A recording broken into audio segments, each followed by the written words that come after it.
Hoy hablaremos también de un tema muy aburrido, ¿cuál es el matrimonio en Roma? Se me dirá que hablar del matrimonio es aburrido en cualquier caso. Pero en el caso de Roma especialmente, las esposas romanas tenían una vida sumamente aburrida. En el propio origen de la ciudad de Roma aparecen desde luego las divinidades del amor. Sabemos que Venus es la diosa del placer, y que era, por cierto, Venus era Afrodita, la madre de Eneas, a quien en cierto modo se debe la fundación de la ciudad de Roma. También era Afrodita madre de Eros Cupido, que era una especie de dios del amor suplente. Acá dicen que es el dios del amor pasional, pero es mentira. No, nada. No es que como, entonces Venus era la del placer. ¿De qué placer? Del vals, un placer. Si Venus era la del placer y el otro el del amor pasional, no sé dónde está la cosa. Bien, además todo amor es pasional. Eros Cupido era un segundón, no tiene historia propia. La diosa del amor era Venus y nada más. El otro era una figurita.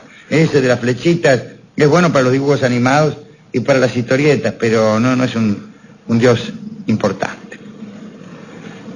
Acá dicen también que el amor pasional aparece en la literatura de Roma, en el libro cuarto de la Eneida, el desgarro amoroso de Dido, seducida y abandonada por el héroe Eneas, y después de la obra de Virgilio encontramos la exclusiva pasión sexual, pero la expresión amor, según Unamuno, en su plenitud desgarradora, apareció en contados autores. Yo diría que ninguno, ni siquiera en Virgilio. El abandono de Dido, de Roberto Dido. Sí. No, el abandono de Dido no tiene también una cosa demasiado amorosa. El que sí hablaba de amor en el sentido moderno era Catulo, el poeta Catulo. Me parece que soy un dios, decía por ahí. Me parece, si es posible, que supera a los dioses aquel que sentado delante de ti puede contemplarte y oírte a menudo sonriendo dulcemente. Esto se parece a lo que vino después. Digamos que hasta la aparición de la poesía amorosa provenzal en los siglos XII y XIII, el amor tal cual lo entendemos nosotros, en estos tiempos no apareció. Podemos admitir que hay algo en Catulo, pero los antiguos no conocían ese amor, no conocían esa clase de amor. Los romanos revelaban mayormente sus pasiones sensuales con sus concubinas, ya que con la esposa tenían una relación que no se relacionaba con el amor. Una relación que no se relacionaba es un horror, ¿no? Bien. En todo caso diré que contraer matrimonio era un deber cívico que tenían particularmente los patricios en una comunidad en la que era necesario acrecentar la población, y particularmente la población patricia, que iba siempre en descenso. El resto de la población, constituido por plebeyos, por extranjeros y por esclavos, en realidad no se casaba y podía vivir promiscuamente una perpetua soltería, rejuntándose aquí y allá con este y con aquel, no importaba mucho. Como se ha dicho, el matrimonio no tenía nada que ver con el amor, ni fue considerado por los patricios un privilegio. El patricio se casaba, lo mismo que ocurría en Grecia, para engendrar hijos que perpetuaran a Roma y perpetuaran la estirpe o la clase dominante. E incluso, en forma particular, cada uno de los patricios se casaba para tener hijos que pudieran heredar el patrimonio. Porque si no había un hijo varón que heredase el patrimonio, aquel patrimonio pasaba a mano del Estado, se lo quedaban otro, bueno, esas cosas. Ahí el amigo Aulio Gelio ha dicho que la seguridad del Estado dependía de los matrimonios. Roma, casi en constante estado de guerra, necesitaba, dice aquí, nuevos soldados. No es que necesitara nuevos soldados, necesitaba clase dirigente. Soldado mandaba cualquiera, no necesitaba soldados. Necesitaba patricios. Bueno, este matrimonio reservado a los nobles o a los patricios seguía la siguiente fórmula, ¿no? El padre de la novia le transfería la propiedad de su hija al marido. O sea que la pobre mujer pasaba de ser una propiedad del padre, del viejo, a ser una propiedad del marido. La tipa la tenían encerrada en la pieza del fondo, digo yo, qué sé yo. Venía el tipo, se casaba, quedaba el 08. Claro, y agarraba a la tipa y la encerraba él en la pieza del fondo. Primero la cuidaba el viejo y después el marido. El paterfamilias acordaba la boda de su hijo o hija sin pedirle opinión, aunque la boda formal se aplazara hasta la edad núbil de los contrayentes, que era 12 años en las chicas y 17 en el tipo. El amor sensual, el erotismo o la mera sexualidad era buscada por los romanos fuera del matrimonio, con esclavas o prostitutas. El Séneca escribió: el estado conyugal no sirve para los placeres venéreos. Venéreos es de Venus, no quiere decir otra cosa. Y dice Séneca, no se puede tratar a la propia esposa como una amante. Así que fíjese, no solo era una propiedad del tipo, sino que además, supongo yo, la atendía muy mal. Ahora, se me dirá, si el hombre podía buscar esa clase de agrados fuera del matrimonio, ¿por qué la mujer no podría buscar? Bueno, no sé por qué, pero no podía, a punto tal que cualquier relación de la esposa fuera del matrimonio era adulterio, y muchas veces podía darse el caso de que el marido matara legalmente a la mujer sorprendida en adulterio. Así que ahí había una verdadera injusticia. En cuanto a los ritos y las costumbres para casarse, bueno, qué sé yo. 3 días antes venía una matrona a certificar la virginidad de la muchacha, así como su buen estado de salud, en ese orden. Después la joven debía consagrar alguna de sus prendas de vestir, calculo yo, a las divinidades familiares del hogar, esas cosas. El novio debía presentarse en la casa de la chica, casa que debía estar especialmente engalanada aquel día, y así como la joven era sometida a una revisación, el joven debía afeitarse todos los pelos de la cara, prácticamente hasta ser desollado por el peluquero, por el barbero, porque era de muy mal agüero que asomara siquiera un pelo de barba, así que te arrancaban todo. Y después lo perfumaban al tipo hasta donde su decoro se lo permitía. Después, en el centro del patio, ahí hacían una ceremonia y se aceptaban los tipos como marido y mujer. La muchacha debía pronunciar ubi tu caios ego caia, que quería decir algo así, donde tú seas callo, yo seré calla. Y no quiere decir nada. Y después venía el banquete, el morfe. Los invitados formaban una especie de procesión para llegar al banquete, precedida por flautistas y unos mancebos que venían llevando unas antorchas, una porquería. Los invitados, mientras duraba esta marcha, esta procesión, esto puede ser interesante, los invitados estaban obligados a corear canciones obscenas. Y le gritaban al novio bromas de mal gusto. Estas bromas tenían que ver con la nostalgia quizá de una antigua práctica etrusca que consistía en que los amigos del novio probasen a la novia antes que el recién casado. Probasen no en el sentido de demostrar, sino en el sentido de verificar su funcionamiento.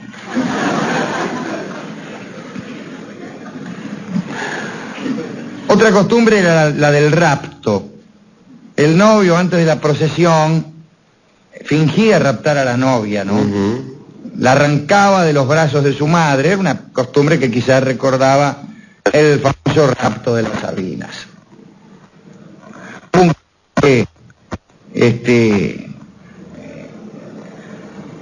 Caesia, una chica de Roma, se iba a casar con Cayo Cornelio, y cuando vino el pibe a raptarla, el padre de la muchacha, Lucio Celcio, había bebido y creyó que se había olvidado que se casaban y creyó que el tipo venía a raptarla en serio. Y lo corrió con una daga por todas las calles de Roma. A mí me hubiera gustado decir que lo corrió con un revólver, pero no, porque esos tipos que se maman el día del casorio de la hija generalmente llevan un revólver. Cuando llegaban a la casa del matrimonio, el hombre tomaba a su esposa en brazos y se metía adentro, ¿no? Si la novia era un poco pesada, algunos amigos del novio le daban una mano para entrar a la gorda.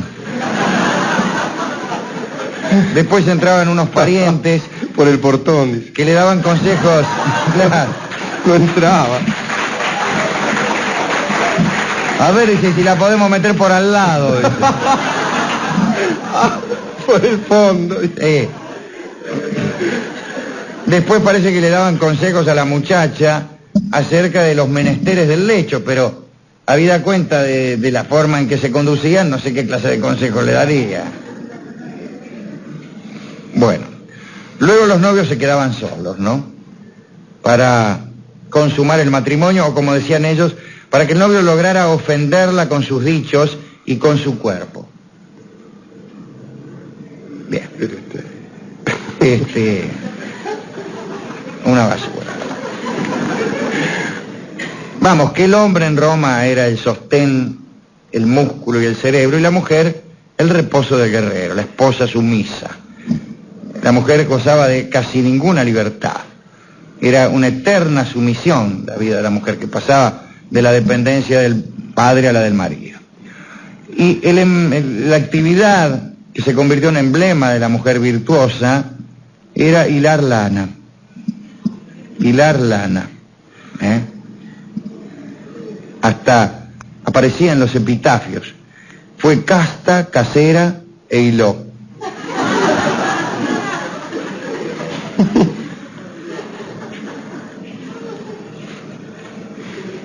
En el amor provenzal, el hombre se declaraba esclavo de la mujer que amaba. En cambio, la esposa romana era ella misma esclava. Y rendía pleitesía a su compañero y debía hacerlo en el mayor de los silencios. Nombremos para terminar a Lucrecia, aquella muchacha que no vaciló en matarse porque se sentía incapaz de honrar a su marido. Junio Bruto, recordemos que Sexto, el hijo de Tarquino el Soberbio, la había violado. Y esta muchacha se mató, pero no porque ella se sentía usurpada, como realmente lo fue, sino porque se sentía incapaz de honrar a su marido después de haber sido violada. De manera que el honor que la preocupaba no era el propio, sino el del marido que la poseía. Eso es una basura. De todos modos, no está lejos de nuestros tiempos este pensamiento, en casos de violación y en otros. Por ejemplo, en caso en que una mujer resuelve establecer una relación con otro señor, o en caso de infidelidad. El dolor del hombre, aún en estos tiempos, en muchos casos, no es porque la mujer ya no lo quiere, sino porque alguien puso las manos sobre su propiedad. Más que el dolor de un enamorado exonerado, siente el tipo el dolor de alguien cuyo derecho de propiedad ha sido ofendido. Eso es una basura también. Eso es una basura.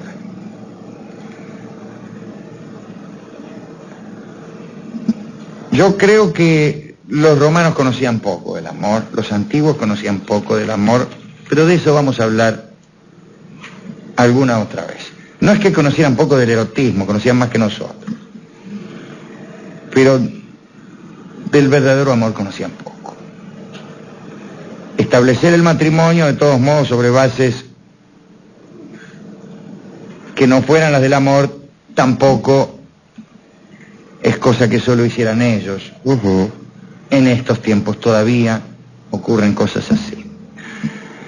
¿A quién podemos dedicar esta descorazonadora visión de la vida de la mujer en Roma? Pues a las mujeres de Roma y a todas las mujeres que nos escuchan, particularmente a las que nos gustan, que son algunas. ¿A usted le gustan las mujeres?, me preguntó un día Adrián, en un lugar en donde era mejor preguntar, ¿no?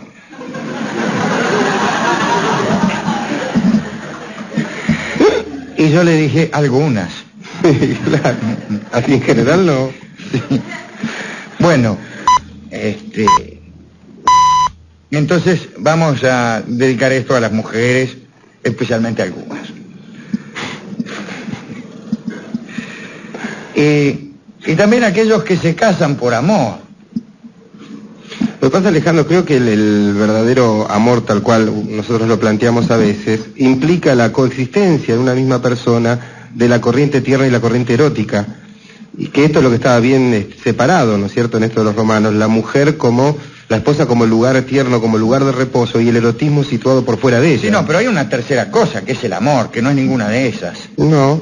Que es la posesión de la persona entera. Erotismo se puede tener con cualquier persona. Cuidado con lo que va a decir, Cristiana. Cualquier persona que nos golpee la puerta. Sí, un rato. Hijos se pueden tener si establecemos un matrimonio por conveniencia, etcétera. Pero el amor es una tercera cosa, es otra cosa. Es otra historia, que nace en el siglo XII, de la que hablaremos después. Pero no está, aquí no está. Aquí no está, no les preocupa mucho. Catulo sabía de eso, pero me parece que lo presentía más bien, y que lo que describe es algo poético, no se usaba en aquel entonces. Si hubiéramos ido nosotros a chamullar de estas cosas, nos hubiera ido mal. Igual nos hubiera ido mal, porque aquella gente... Bueno, ¿y con qué podemos ilustrar esto? Pues ya que se lo dedicamos a los que se casan enamorados, vamos a escuchar una canción que nos gusta mucho a nosotros, que tiene que ver con el matrimonio y con una palabra criolla que se parece al hogar, pero es mejor que el hogar, es una palabra mejor que hogar, es una palabra mágica porque hasta los animales se remiten a ella, y es la palabra querencia. Querencia es esta canción que canta Carlos Gardel, dedicada a todas las mujeres, especialmente a algunas, y a todos los que han encontrado un centro geográfico para su amor. Adelante.